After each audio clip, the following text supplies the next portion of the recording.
Good morning. Today we are discussing frozen shoulder, a condition medically known as adhesive capsulitis.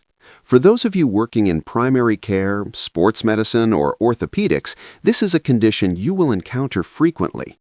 It is often a source of great frustration for both the patient and the clinician because of its slow progression and the significant impact it has on activities of daily living. Essentially, we are looking at a condition where the flexible, redundant folds of the shoulder joint capsule become inflamed, stuck together, and eventually replaced by dense, contracted scar tissue. This transforms a highly mobile ball and socket joint into one that is tethered and restricted. When we look at who gets frozen shoulder, the data is quite specific. It is rarely seen in patients under the age of 40 or over the age of 70. If you see a 20-year-old with a stiff shoulder, you should be thinking about posterior dislocation or locked labral tears rather than adhesive capsulitis. It is more common in women and has a striking association with systemic metabolic diseases. The most notable is diabetes mellitus. Diabetic patients not only have a higher risk of developing the condition, but they also tend to have more severe stiffness and are more resistant to traditional treatments. Thyroid dysfunction, both hyper and hypothyroidism, is also a significant risk factor.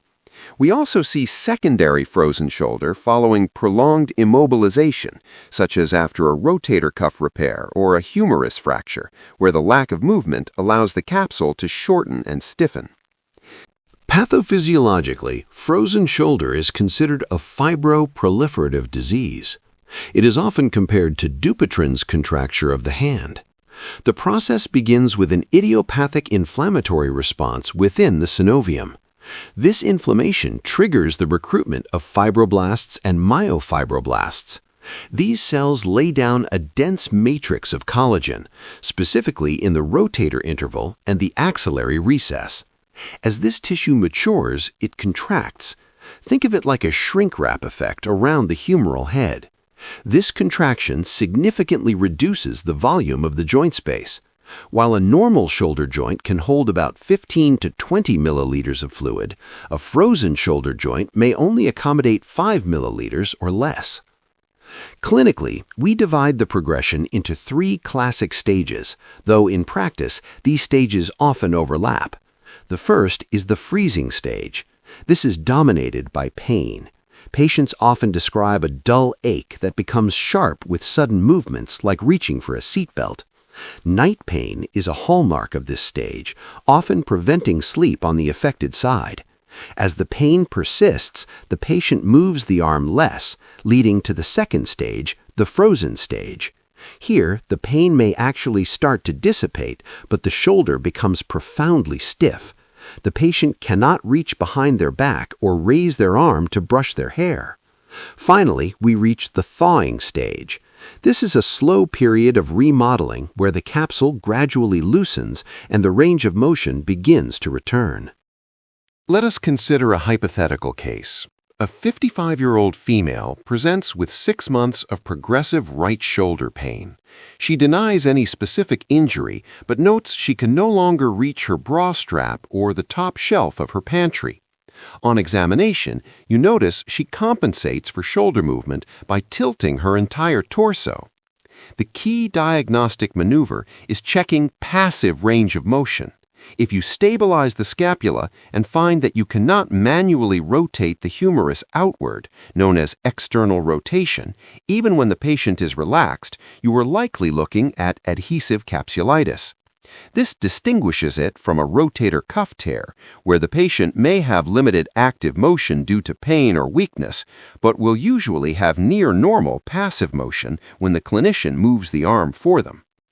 In terms of diagnosis, adhesive capsulitis remains a clinical diagnosis. Plain radiographs are usually ordered, but their primary purpose is to rule out other pathologies like cold osteoarthritis or calcific tendinitis. We do not need an MRI to diagnose frozen shoulder, although an MRI might show a thickened coracohumeral ligament or a loss of the normal fat signal in the subcoracoid space. If the patient has no known metabolic disease, this is an appropriate time to screen for diabetes by checking a hemoglobin A1C or to assess thyroid function, as the shoulder may be the first clinical manifestation of an underlying systemic issue. Management should be tailored to the stage of the disease. In the early painful freezing stage, the goal is pain control. Aggressive physical therapy at this stage can actually be counterproductive, as forcing a highly inflamed joint to move can increase inflammation. Intra-articular corticosteroid injections are most effective during this early phase to dampen the inflammatory cascade. As the patient moves into the frozen stage, the focus shifts to gentle, graduated stretching. Home exercise programs such as pendulum swings and wall crawls are essential. For patients who do not respond to conservative measures after 6 months, we can consider more invasive options. Hydrodilatation, which involves injecting high-pressure saline into the joint to physically stretch the capsule from the inside, has shown good results. Surgical intervention, such as arthroscopic capsular release, is reserved for the small percentage of patients who remain functionally disabled despite exhaustive non-operative care. The prognosis for frozen shoulder is generally excellent, but the timeline is long. We must manage patient expectations by explaining that this is often a 1 to 2 year journey. While the vast majority of patients will regain functional use of their shoulder and experience a complete resolution of pain, some objective stiffness may remain when compared to the unaffected side. Recurrence in the same shoulder is very rare, but clinicians should warn patients that there is a significant chance the other shoulder may become affected in the future. Thank you for your attention. Please let me know if you have any questions.